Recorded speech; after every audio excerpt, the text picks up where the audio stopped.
Good evening, ladies and gentlemen. Happy Thursday, and welcome to a brand new episode of Pressing Matters. This is Pressing Matters episode 22. I am your host, Daniel Torres. You can see I've got my PSG jersey on. Obviously, you guys know I am a diehard Real Madrid fan, member of the club, doing my masters with them. But I do like collecting jerseys of all the places that I have been fortunate in my life to go to. And I had this PSG jersey. Spent New Year's in Paris a couple of years ago. Was able to get a tour of the Parc des Princes, and it was cool. And Sergio Ramos was there at the time. Got to sit in his locker. So that's why I am repping PSG tonight.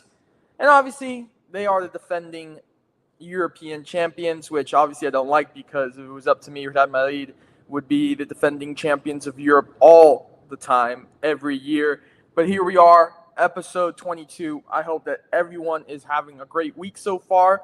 We have a little break from club soccer. We are in an international break, international window. What does that mean? There is no club play, but everyone is with their national teams. It's a pretty big week in international play. We had Brazil and France today. That was a good match between those two giants of the world. We've got the playoffs going on to see who's going to get those last spots up for grab in the FIFA World Cup this coming June. And, we got some more games this weekend, and then in midweek next week as we head back to club play the following weekend, Easter weekend, as the international break closes. And there will be more international breaks. I believe one more in May before we start the FIFA World Cup here in the United States, Mexico, and Canada. But as always, we're going to talk about the home team first to kick things off. And right before this international break, it was Inter Miami visiting a Yankee Stadium, the hallowed ground of the most successful Major League Baseball team in the world, in the country, and with so many legends and greats like Babe Ruth, Alex Rodriguez, Derek Jeter, Mariano Rivera, Aaron Judge right now. Inter Miami visited NYCFC, who currently sits second in the Eastern Conference. Miami with 3 straight draws. Once against Nashville in the CONCACAF Champions Cup, then Charlotte in league play, and then in CONCACAF Champions Cup play at home against Nashville. Once again, that eliminated them from the CONCACAF Champions Cup. They hit on the road in New York. This is the last game away on the road. As we know, next weekend, April 4th, it will be at home at New Stadium at Miami Freedom Park to open up the new stadium, NEW, not NU like the name. It'll be against Austin FC. We'll get into that a little bit later, but let's talk about the game first. So let's take a look at how NYC and Inter Miami lined up against each other, and let's go over some stats here and talk about the game a little bit. So for Inter, they come out with St. Clair, Frey, Lujan, Mikael, Allen, Allende, Bright, Ayala, Segovia, Silvetti, and Messi. And for NYCFC, Freeze, Gray, Martins, Trewin, O'Toole, Parks, Morales, O'Neill, Wolf, Fernandez, and Ojeda. Now, right off the bat, you could tell Inter Miami was looking to make a statement.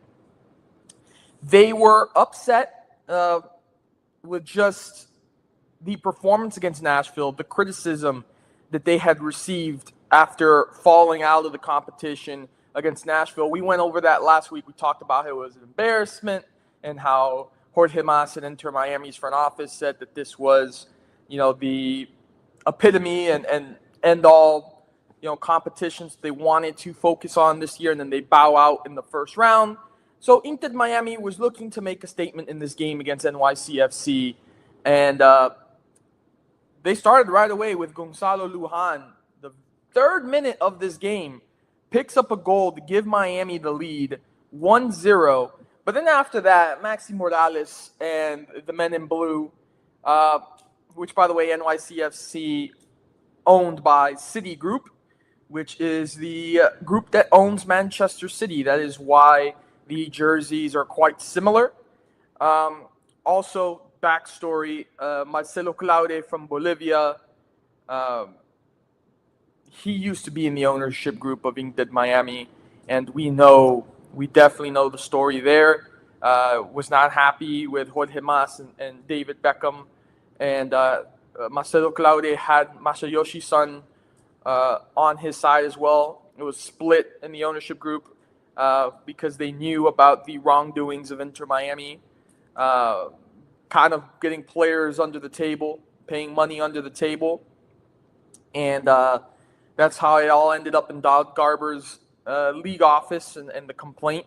So that's how that all happened. So Marcelo Claure goes, takes his money and his investments, and becomes part of the ownership group there in New York City FC, who has already won an MLS Cup, won it before Inter Miami did in a final against the Portland Timbers.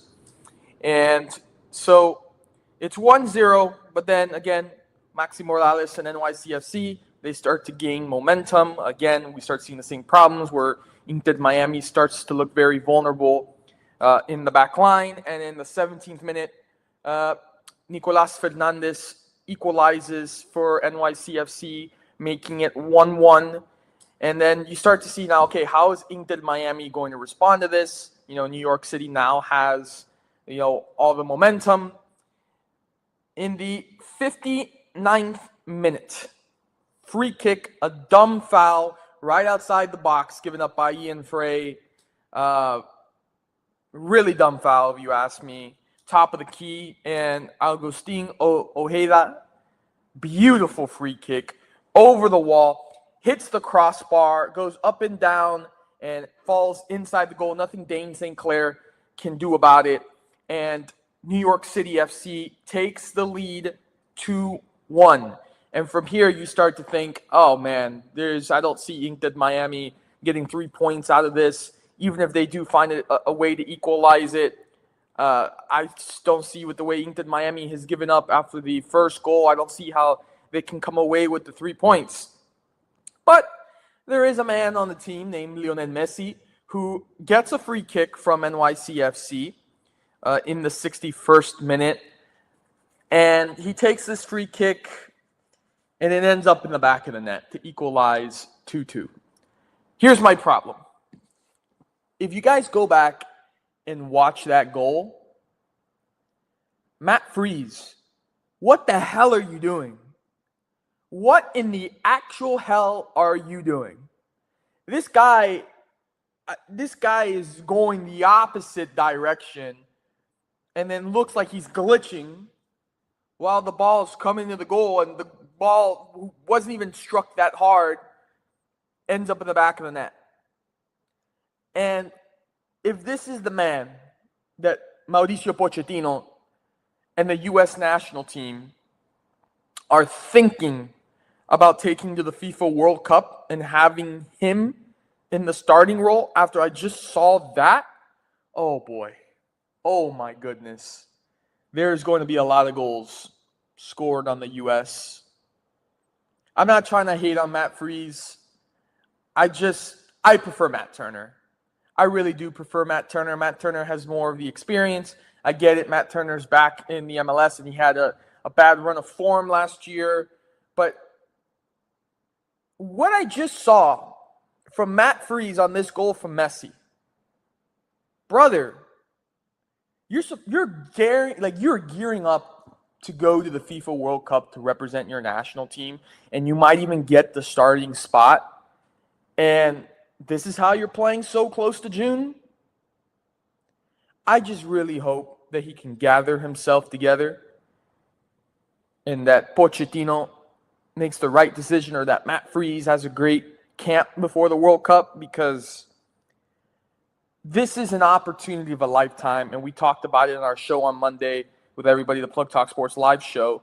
This is an opportunity of a lifetime for the U.S., who hasn't hosted the World Cup since 1994, which they did well in 94, impressed some people, shocked some people. This is the best roster that the U.S. has. We know this. It's the attitude. We talked about this on Monday. It's the attitude of this team. But we don't want to get embarrassed. Please, for the love of God, Matt Freese, please get your stuff together. We do not, as Americans, want to be embarrassed as being the host nation. Please, for the love of God.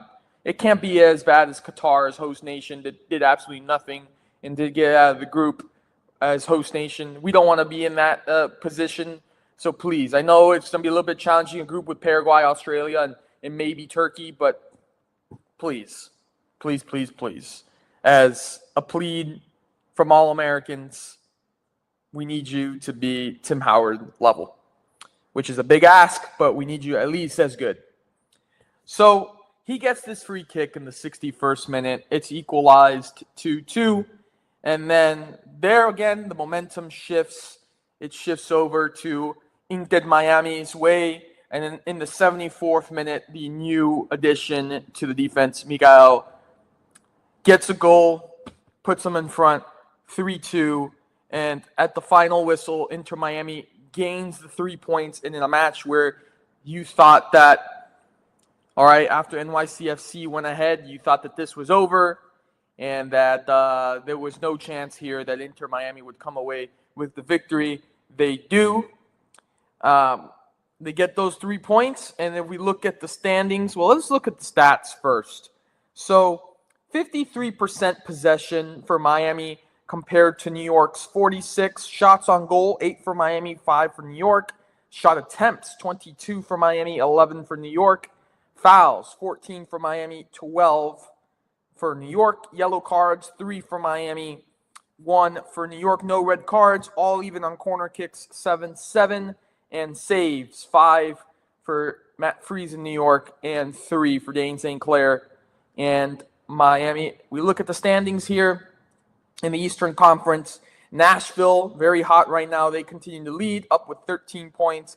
And then tied on points, but goal differential has NYCFC in second with 10 points. And Inter Miami in third with 10 points as well. Charlotte right behind with 8 points. And then from 5 all the way down to 8, which is Chicago Fire, DC United, Toronto FC, and New York Red Bulls, all with 7, just 3 off of Miami. And this leaves us to where we're at. We talk about coming back after international break, Inter Miami playing host to Austin FC, opening up the new stadium as it's called, at Miami Freedom Park. This is why we're going to talk about it. Folks, Inter Miami puts out a statement saying that they're urging the public to take public transportation for the April 4th game and probably for the next foreseeable future to New Stadium. I drive by New Stadium a lot on my way to work. Folks, if you told me New York, Boston, maybe even Philadelphia, DC, okay, no problem. But Miami is not known for public transportation. The Metro Rail is not the best. The buses are not the best. We are not known for public transportation. Why is this happening? Because certainly, as you drive by there, yeah, the stadium looks completed, and they started installing grass. We saw that on social media. We actually posted it as well. We reposted it on X from the Plug Talk Sports account, and we posted the video as well on our Plug Talk Sports TikTok account. But everything else looks like a pile of dirt. And according to sources and rumors, they only have 4,000 spots of parking completed at the moment. And this is a stadium of 25,000. I don't plan to go to New Stadium for quite a while until they figure everything out. because this is going to be an utter nightmare. An utter nightmare for fans. Then their reward is, if you take public transportation, we'll give you $10. In today's world economy, knowing how things are when we go to sporting events, what in the hell does $10 give you? A bottle of water.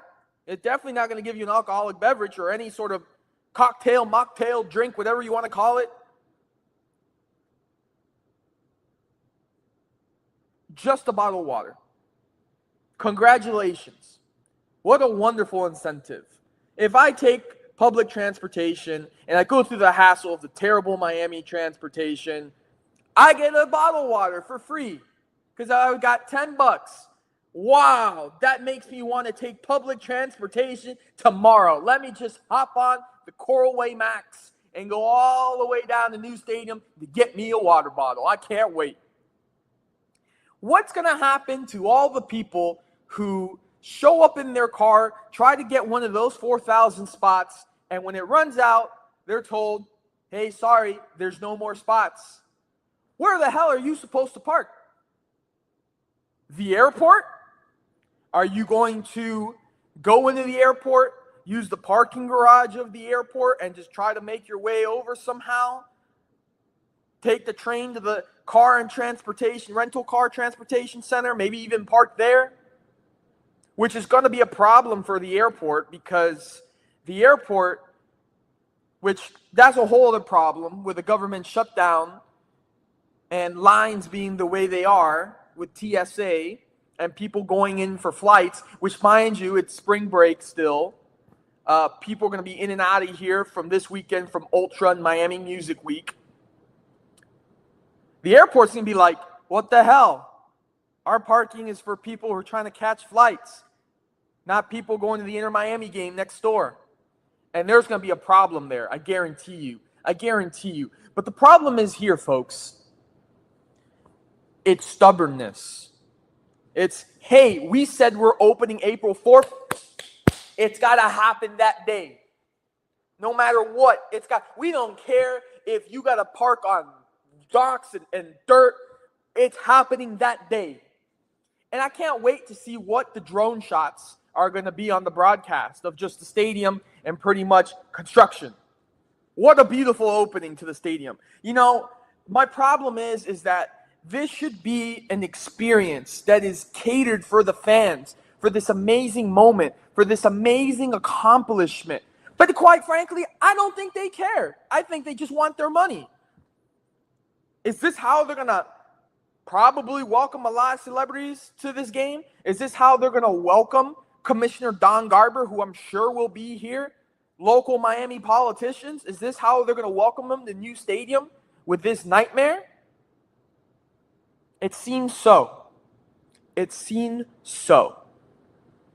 But to be honest with you, I don't think they care about the fan experience. I mean, the $10, let alone, says a lot. They were promised to build a park for children in Fort Lauderdale. That never happened, and they're getting sued for it. And that pretty much is like, hey, yeah, we'll build the kids park just so we can get you to vote yes, and then no intention of actually doing it. This is going to be a nightmare. And there's only one entrance on 112 Lejeune. One entrance. So you got people going to the airport and people going to this game. Only 4,000 spots. We want everyone to take public transit. What about the people in Broward? Take Tri-Rail, they said. Take Tri-Rail. So you're saying every fan from Broward, because they're definitely not going to go get the 4,000 spots. They're definitely not going to get the parking. You're telling every fan from Broward or maybe even West Palm Beach, right, to take public transportation all the way down here. At least at the stadium up there, folks were able to drive from Dade County up there because there was parking. What about fans that live down in Homestead? What are they going to do? Take a bus all the way from Homestead to New Stadium? It's absolutely absurd. It is absolutely ridiculous when you think about it. This is not the Santiago Bernabeu where it's in the middle of Madrid, and people can take, the train. People can walk there. I mean, you can even Uber there. It's in the middle of the city. It's just it's insane, ladies and gentlemen. It is insane, the lack of just, I don't even know what to call it. I don't know if it's respect or common sense, but I can't wait to see. There is going to be, after April 4th, there's going to be major, I'm just waiting on it because I know what's going to happen. Major complaints after this first game, opening up this stadium. People are going to be pissed. There is going to be pissed people. I know it. I know it's going to happen. So we'll see what in the hell is going to happen here April 4th, but they'll be hosting Austin FC somehow, some way. It's going to happen regardless or not, whether they screw people over or not, it's happening. So stay tuned for that on April 4th. We stick with the MLS, the next pressing matter. Antoine Griezmann makes it official. He is joining Orlando City. There was rumors before. Yes, the initial rumor was like, oh, he's getting close to finalizing a deal to join Orlando City. Then the reports became, hey, he wants to lay off of that right now because he wants to focus with Atletico de Madrid to go deep in the Champions League, win the Copa del Rey. And then now, officially, he's got permission from Atletico de Madrid after the loss to Real Madrid in the Madrid Derby in La Liga this past Sunday. Gets the permission to fly down here to Central Florida at Inter & Co Stadium. Gets the whole media thing done. The jersey's on. He's number 7. He's got the purple on. Signs his contract. And Antoine Griezmann will be a player for Orlando City starting in July after the World Cup break. And this is big because there was a lot of times people thought that maybe Antoine Griezmann was going to sign with Inter Miami, who are now looking at players like Casemiro, looking at players like Mohamed Salah, both of those players leaving their respective clubs in England, Manchester United and Liverpool. That was big news with Mohamed Salah this week. This is big for MLS. I mean, they've drawn already Timo Werner. They've drawn James Rodriguez to Minnesota. And now you get a player like Antoine Griezmann coming to Orlando. This is only even going to intensify the rivalry between Miami and Orlando even more. But, you start to think about Griezmann's decision because Orlando has started this year off very poorly. They let go of Oscar Pareja. They don't really have a squad that has a lot of stars. But this is almost like a similar situation when they were an expansion team and they signed Kaká to Orlando and he made something of it. Obviously didn't bring home an MLS Cup, but he made something of it. And now they're getting Antoine Griezmann. And as the time goes on, I really would like to know what went into his decision of picking Orlando, whether there was any negotiations at all with Miami, or why not any other market in the MLS? New York, Los Angeles, somewhere in California, San Jose. I really would like to know about the details of that. But overall, Griezmann coming to the MLS and coming to Orlando, it makes things great for the league. It continues to be a great year for American soccer, obviously in here 2026, whether we had the FIFA Club World Cup last summer, FIFA World Cup now this summer, we got Olympic soccer coming to the country. We've got so many players coming to the MLS. It's a good time in American soccer. So this signing for Orlando City, I definitely think he's going to bring a lot of leadership and a lot of skill to Orlando. And I definitely think that he will boost Orlando and make them better. Whether he's going to get frustrated or not with the product that Orlando City has on the field right now, I could see that happening. I think any competitor would be frustrated, but I definitely think that he's going to take Orlando City to a new level. Next on Pressing Matters here, international break. Let's take a look at what is going on in top soccer right now. Brazil and France played today. Obviously, then we had the playoffs.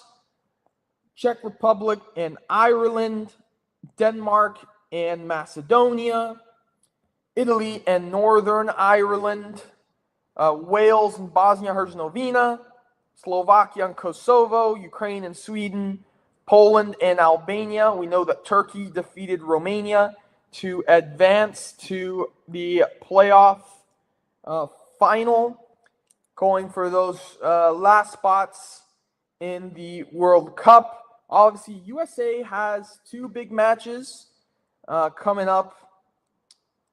So they've got Belgium this Saturday and Portugal next Tuesday. Those are going to be two huge games for the U.S. men's national team, just because, I mean, you know, you're not playing a random CONCACAF team or a random team from Asia that's not even going to the World Cup. You're playing two capable World Cup teams in Belgium and Portugal. And for Pochettino in this break, and he stated in this international break, was a video came out where he said, hey, this is not going to be about proving yourself. This is about playing for the badge in these two games. And so I think the point that he's trying to make is that, hey, look, we're going to worry about World Cup roster and proving yourself and World Cup preparations next international break. But this international break, play for the badge. You know, play for your country. Show what you can do. And I think it's going to be great to see where the U.S. is at. Obviously, last time they played Uruguay in the last international break, and they beat Uruguay, which was great, a big result for the U.S. If they can carry that sort of play and that sort of momentum into these matches between Belgium and Portugal. Granted, Cristiano Ronaldo is not going to be playing with Portugal, but still a very capable team. Without him, it's going to be fun. And then obviously the favorites, Spain, which obviously is part of my heritage as well in my family. Spain will be playing Serbia and Egypt. Obviously, these two games scheduled after the Finalissima against Argentina was canceled. And so they've got Serbia on Friday, and on next Tuesday, they got Egypt. Also, two teams for Spain that can be tricky. So going into our final term before Team of the Week, we're going to go to the Adidas World Cup kits. I mean, how beautiful is the Spain World Cup kit? I mean, yes, I have the home one, the red, typical red. I have it. I bought it. But now I wish I would have waited, because now I see this beautiful, beautiful, beautiful burgundy and white World Cup kit, and I'm like, I need it. I need it. But Adidas has done a phenomenal job in their World Cup kits. Even Argentina has a beautiful away World Cup kit. I like all of the Adidas ones. The Nike ones, I'm not too much of a fan. You look at them, it looks kind of like two Marvel cartoon superhero.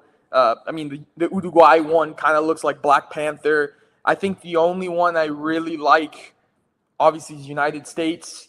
And then I have to go with either Netherlands or England after that. But all the other ones, not really a big fan. But anyways, it's that time. It is time for Team of the Week.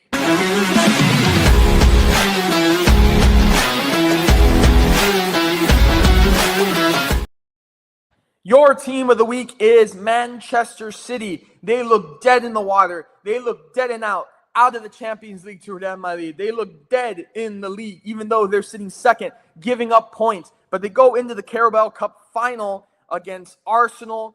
Arsenal being the favorites. Arsenal in first place of the English Premier League, looking great. They're looking great in the UEFA Champions League. This was all for Manchester City to lose and all for Arsenal to win. But knowing Pep Guardiola, the type of coach that he is, and of course the Manchester City squad, that's still a very talented and capable squad, they come back. They bounce back from that elimination in the Champions League to Real Madrid, and they take it 2-0 over Arsenal. getting a trophy this season. They win the Carabao Cup over Arsenal. Big time victory, and that is why Manchester City is your team of the week.